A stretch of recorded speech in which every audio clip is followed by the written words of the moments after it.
ప్రేమగల ప్రభు నామములో శుభములు పలుకుతూ ఈనాటి బంగారు పరుగులో కొన్ని సత్యాలని తెలుసుకుందామా. శ్రమలు మనకు మేలే చేస్తాయి. కీర్తనలు 119:71. శ్రమల ద్వారా అభివృద్ధి వస్తుంది. నిర్గమాకాండం 1:12. శ్రమల ద్వారా విధేయత. హెబ్రీ 5:8. శ్రమల ద్వారా ఘనత. 1 పేతురు 1:7. శ్రమల ద్వారా బోర్పు. రోమా 5:3. శ్రమల ద్వారా సౌందర్యం. యోబు 42:15. శ్రమల ద్వారా పరిపూర్ణత. ఈ రకంగా శ్రమలు మనకి దైవికంగా మనకు చాలా మేలు చేస్తాయి. మరి కట్టడాలు నేర్చుకుంటకు శ్రమనంతటే మేలాయనని కూడా దేవుడు మరి దావీదు మహారాజ్ చెప్పడం జరుగుతుంది కదా. అయితే మన కొన్ని సూక్తులు బైబిల్ చదివిన వాడు ధనవంతుడు కాకపోవచ్చు కానీ గొప్పవాడు మాత్రం కాగలడు. ఆత్మీయంగా ఇంకా గొప్పవాడు కాగలడు. మనిషి బ్రతకటం కోసం ఎప్పుడు మూడింటి కోసం కష్టపడతాడు: డబ్బు, పేరు, హోదా. కానీ మనిషిగా బతకడానికి కావాల్సింది ప్రేమ, మానవత్వం అని తెలుసుకోలేకపోతున్నాం. నిన్ను వల్ల నిన్ను పొరుగువాన్ని ప్రేమించడమే కదా మనకు కావాలి. ఎక్కడ మాటలు అక్కడే మర్చిపోవాలి. ఇక్కడిదక్కడ అక్కడిదిక్కడ చెప్పడం వల్ల జీవితాలు నాశనం అవుతాయి. నీతో ఉన్నవారు నేను ఎందుకు కలిసారా అని అనుకునే బతకూడదు. నిన్ను విమర్శించిన వారు కూడా ఎందుకు వదులుకున్నావు అనేలాగా బతకాలి. నమ్మకం అనేది 3 అక్షరాలే కానీ సంపాదించడం చాలా కష్టం. ఎందుకంటే డబ్బు కన్నా విలువైంది. స్నేహం అందరితో చేయలేం. మంచి స్నేహం దొరకాలంటే అది చాలా కాలం పడుతుంది. ప్రేమ వినడానికి బాగానే ఉంటుంది కానీ అందరి దగ్గర దొరకదు. కొందరి దగ్గరే దొరుకుతుంది. ముఖ్యంగా దేవుని దగ్గర దొరుకుతుంది, విశ్వాసుల దగ్గర దొరుకుతుంది. మంచి వారిని అతిగా నమ్మకూడదు, చెడ్డవారిని అతిగా ద్వేషించకూడదు. ఎవరు చివరిదాకా ఒకేలాగా ఉండరు. కొన్ని మార్పులు వచ్చేస్తూనే ఉంటాయి. జీవితంలో ఒకటి గుర్తుపెట్టుకోవాలి. ప్రతి ఒక్కరి జీవితంలో ఏదో ఒకటి అవసరం అనేది వస్తుంది. నేను బాగా ఎదిగాను కదా, బాగా సంపాదిస్తున్నాను, మంచి పేరుందని ఎవరితో అవసరం లేదనుకోకూడదు. ఏ ఏ రోజు ఎలా ఉంటుందో మనం చెప్పుకోలేం కదా. కాలం ఉన్నప్పుడు అందరితో కలిసి ఉండాలి. మనం అందంగా ఉండటం అమ్మా నాన్నలు మనకి ఇచ్చిన బహుమతి. మనం పద్ధతిగా ఉండటం అమ్మా నాన్నలకు మనం ఇచ్చే అద్భుత బహుమతి. శరీరానికి మరణం ఒక్కసారే కానీ మనసుకు తప్పు చేసిన ప్రతిసారి మరణ బాధ పడాల్సి వస్తుంది. అయితే నేను ఈ ఈ ఈ ఈ ఎపిసోడ్లో మరి విశ్వాస వీరవంతుల గురించి చెప్పాలని నేను ఆశిస్తున్నానండి. నిజంగానే ఈ బూదిగంత విశ్వాస వంతుల పుస్తకంలో నేను రాసుకున్న పుస్తకంలో పరిచయంలో చక్కటి మాటలు ఉన్నాయి. నేను మీకు పంచుకుంటాను. క్రైస్తవ జీవితంలో విశ్వాసం, నిరీక్షణ, ప్రేమ ముఖ్యమైనవి. తల్లి ప్రేమ అపురూపమైన అంత శక్తి. అనేక భక్తుల జీవితాల్లో విశ్వాసాన్ని ఉగ్గుపాలతో రంగరించి పోయగల అపార విస్ఫోట శక్తి గలది. ఎందరో విశ్వాస వీరవంతుల త్యాగఫలమే నేటి తరానికి ఆధ్యాత్మికత నిండినటువంటి మూలధనం, బలం. జాగ్రత్తగా జీవిత చరిత్రల ద్వారా భక్తుల, గొప్ప ప్రసంగికుల, నాయకుల స్వస్థవరాలు, ఆత్మీయ ఫలాల పంట పండించారు. నేడు గణనీయ సేవలు అందిస్తున్నారు. గతంలో గొప్ప చరిత్ర గల వీరవంతుల విశ్వాసగాథలు ఆసక్తికరంగా ఉద్యమం దాగి ఉంటాయి. చాలామంది ఎన్నో కష్టనష్టాలు సహించారు, నిందలు భరించారు, బిడ్డల పెంపకంలో దైవ సేవాభారాలు నలిగిపోయారు, అనారోగ్యాలకు గురయ్యారు, శత్రుధాటికి బలయ్యారు, ప్రియులందరినో కోల్పోయారు. కానీ వీరంతా అచంచల భక్తి విశ్వాసంతో క్రీస్తు నమ్మారు, ప్రేమించారు. వీరు సామాన్య జీవితాలు జీవించి అసమాన అద్భుత చరిత్ర సృష్టించారు. శక్తివంతంగా తరతరాలుగా ఉత్తేజాన్ని, స్ఫూర్తిని కలిగించగల అనుభవాలతో సాక్షి శేషులై, కీర్తి శేషులయ్యారు. ఆయా కాలాల్లో జీవించిన వీరు విభిన్న ప్రాంతాల చిన్న సంస్కృతి కలిగిన వారు.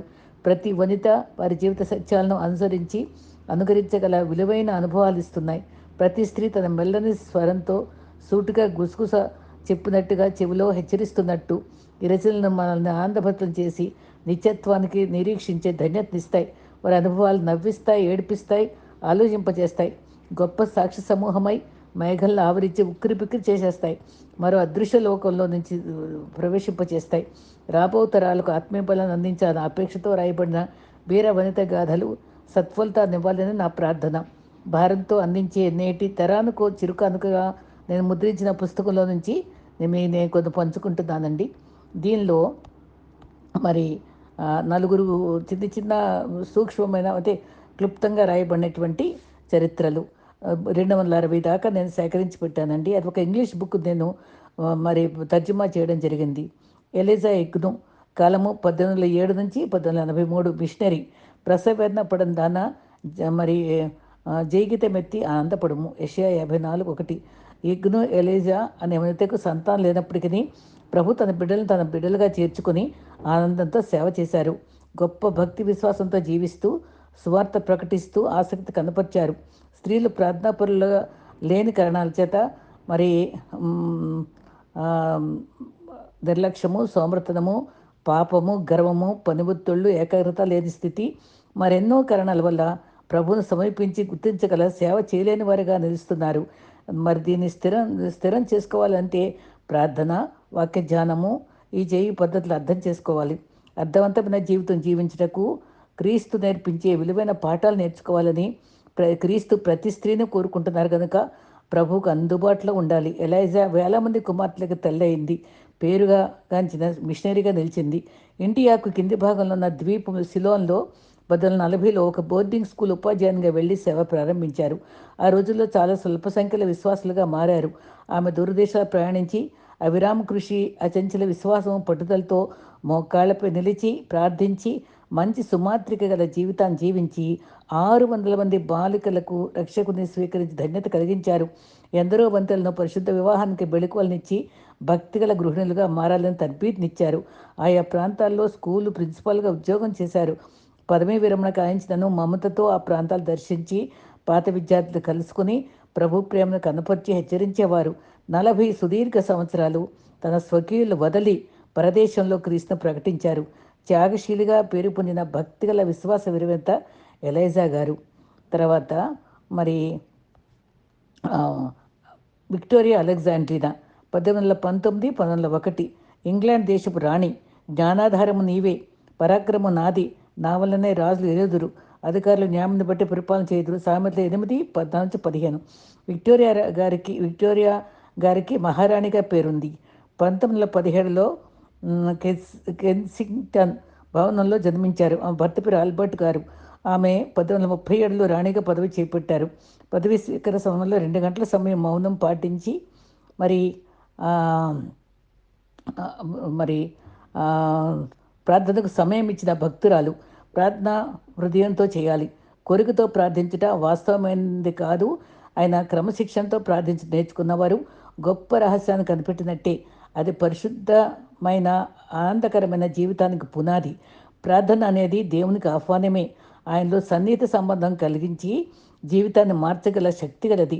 ఆ శక్తిని ఆ రాణి ఆశ్రయించి సమర్థవంతంగా పరిపాలించారు. ఆమె 64 సంవత్సరాలు పరిపాలించి ఎంతో ప్రగతి సాధించారు. ప్రపంచమంతా ఆమె పేరును గుర్తుంచుకోగలిగారు. పనివారిని ప్రత్యేకంగా ప్రేమించుట ఆమె ప్రత్యేకత. పిల్లలంతా విద్య నేర్చుకోవాలని ఆశించారు. ఆమె కాలంలో ఎందరో మిషనరీలు క్రీస్తు సందేశాలను నలుమూలలా ప్రచారం చేశారు. ఆమె ఆధ్యాత్మిక ఉనికిని, దైవ ప్రభావాన్ని వెలుగులోకి తేగలిగింది. అంతేకాదు ఆ కాలంలో సల్వేషన్ ఆర్మీ ఉనికిలోనికి వచ్చింది. గొప్ప స్వచ్ఛంద సేవలు జరిపిన కాలంలో ఆమె అతి వినయంతో, నిజాయితీతో పదవికి, సింహాసనానికి గొప్ప పేరు తెచ్చిపెట్టింది.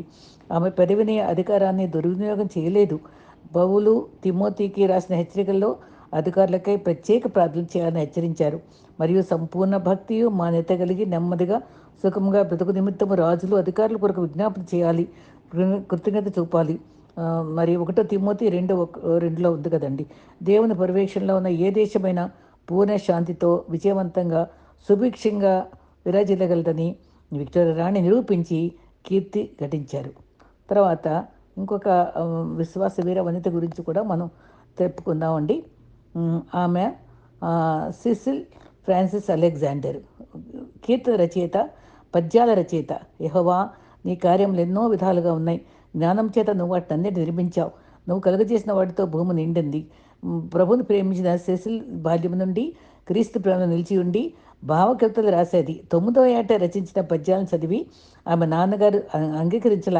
ఈ రచనలో తలదిండి కింద దాచిపెట్టిందంట నాన్న తెలియకుండా. ఆమె ఆసక్తి గమనించి సరే చూద్దామని ఎలా రాసిందో అని ఒక పెట్టి ఇచ్చారట బహుమతిగా. ఆ యవనంలోనే 400 పైగా పద్యాలు రాసే కవిగా నిలిచింది. కవిత్వం గొప్ప తలాంతుగా ప్రభు ఇచ్చారని సమాజం గుర్తించింది. బైబిల్ ధ్యానాల ఆధారంగా ఆమె చిన్నపిల్లలు సులభంగా నేర్చుకునే రీతిగా పద్యాలు వల్లించేది. ఆమె దైవసేవకు భారీగా కొనసాగించింది సేవలు. ప్రేమతో చేసిన సేవలో ఫలితం ఉంటుంది. పేదరికంలో, అనారోగ్యంలో, పెద్ద పట్టణాల్లో జీవిస్తూ కరకు హృదయాల మధ్య జీవించాలని ఆశించక మూల గ్రామాన్ని ఎన్నుకుంది. ఆమె అందమైన సృష్టిలో సౌందర్యాన్ని తన కవిత్వంలో పద్యరూపంగా వ్రాయగల అనేకులు పరవశించేవారు. All things bright and beautiful, all creatures great and small, all things wise and wonderful, all God made them all అనే మరి ఆ, చిన్నప్పుడు అందరూ పాడుకునేవాళ్ళం. అందమైన ప్రకాశవంతమైన సుందరమైన ప్రాణులు చిన్నవి మొదలు పెద్దవాటి వరకు తెలివిగలవి, ఆశ్చర్యం కలిగించేవి. ప్రభువైన దేవుడే సృష్టించాడు కదా. నేడు మనం జీవించే లోకంలో వికృతమైన అనుభవాలతో చెడు తాండవం చేస్తూ కలవరాన్ని కలిగిస్తుంటే అనేకులకు నిరాశ నిస్పృహలతో కుంగిపోతున్నారు. నిరీక్షణతో చూడదగ్గ రీతిగా వ్యక్తులను చైతన్యం కలిగించే రచనలు, ప్రసంగాలు అవసరమని గుర్తించారు. క్రీస్తు వైపు చూస్తూ ప్రార్థన, దైవధ్యానంతో, ఆశాభావంతో జీవించడం నేర్పారు. పైన నీలి ఆకాశంలో క్రీస్తు మహిమ, నీలి మబ్బుల్లో వెండి తీగలు చూడాలి. పసిపాపల బోసు నవ్వుల్లో నిర్మలత్వం గమనించాలి. వృద్ధుల నిరాశ కళల్లో అనుభవాలను అందుకోవాలి.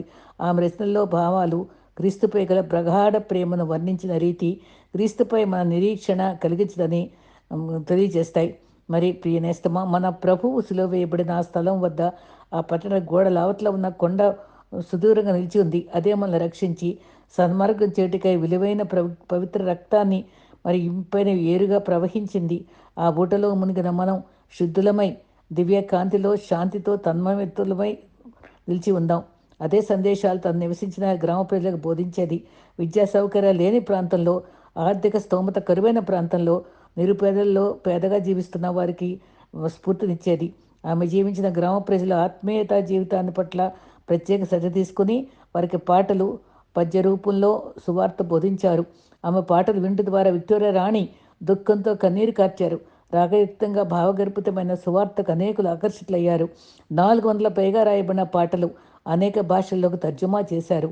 ఆమె రచనా శైలిని ప్రపంచం గుర్తించింది. సిసెల్ భర్త ఆర్చ్ బిషప్గా పేదలకు గణనీయమైన సేవలు అందించారు. అనేక కరపత్రాలు సువార్త బోధా వివరణలో ముద్రించి పంచి ఇచ్చారు. చెవిటి వారికై ప్రత్యేక స్కూల్ ప్రారంభించారు. ఆమె రాసిన గీతాల్లో సముద్ర తుఫాను సమయంలో భయపడిన శిష్యులు అభయ పొందిన తీరు వర్ణనాతీతం, శ్లాఘనీయాలు. భీకర తుఫాను తరలి వచ్చిన అలజడితో అలజడి రేగిన సముద్ర యాత్రలో ప్రభు అద్భుత హస్తము మనం చేపట్టి భయపడరాదు అని ధైర్యం చెప్పుటకు అవిరామంగా వేచి ఉంటారని నమ్ముకో ఓ క్రైస్తవ.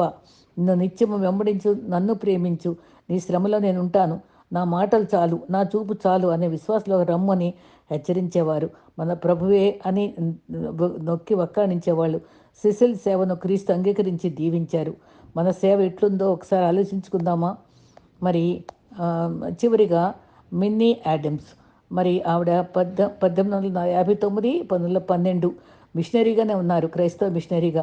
కోత విస్తారంగా ఉంది కానీ పనివారు కొద్దిమంది. ఇది మనం అప్పుడు ఇప్పుడు కూడా గుర్తుంచుకొని మనం సేవకు నడుం కట్టడానికి ఇష్టపడాలండి. మరి ప్రభు ఘనమైన నామమునకు స్తుతి మహిమ కలుగ్గాక. ఎందరో ప్రభువును ప్రేమించిన దైవ సేవకురాలు ఉన్నారు. కోత విస్తారమై పనివారు తక్కువే అనే నినాదము నాడు నేడు వినిపిస్తుంది.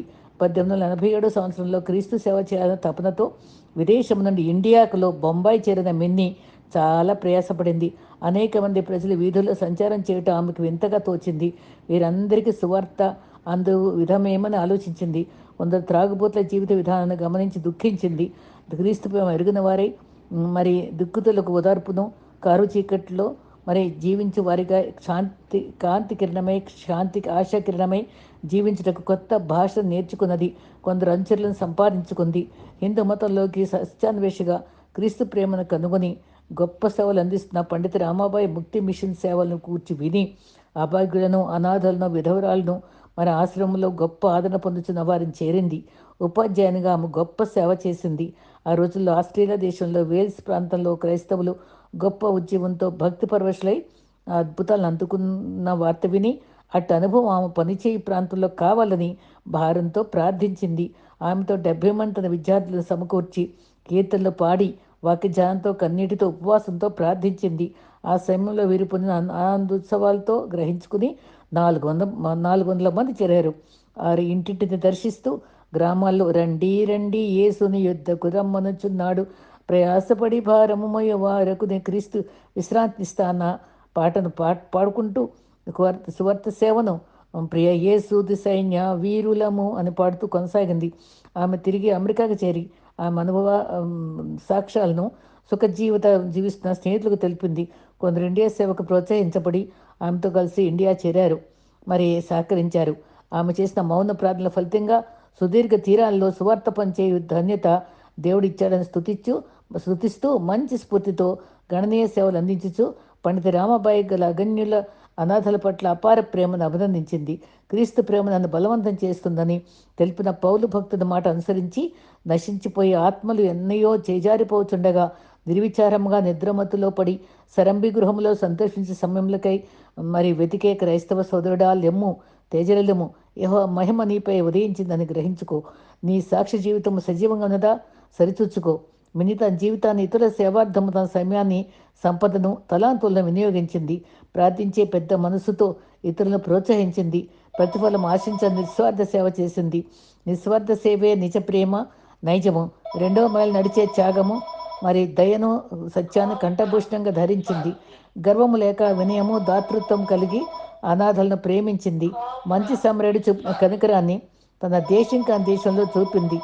ఓర్పు, దీర్ఘశాంతంతో తన స్వకీయులను వదిలి దూర ప్రాంతాలకు తరలివచ్చి క్లిష్ట సమయాల్లో ధీరత్వం ప్రదర్శించింది. ఆమె భక్తి, త్యాగపూరిత జీవితాన్ని నేటి యువతి యువకులు నేర్చుకోగల ధన్యతకై దేవుని విజ్ఞాపన చేస్తూ మంచి విశ్వాసిగా ఉండగలమా? మరి ఈ స్ఫూర్తినిచ్చే అనుభవాల్లో ఈ ఏ విధంగా వారు ఇతరుల యొక్క సాక్ష్యాలు విని ధైర్యం తెచ్చుకొని స్ఫూర్తి పొందారో, సహకరించారో, అలాగే మనం కూడా మన తరంలో మన తోటి వారికి సహకరిస్తూ ఆత్మల భారంతో ఉందామా? ప్రభు అట్టి కృప మనకు అనుగ్రహించుగాక. ఆమెన్.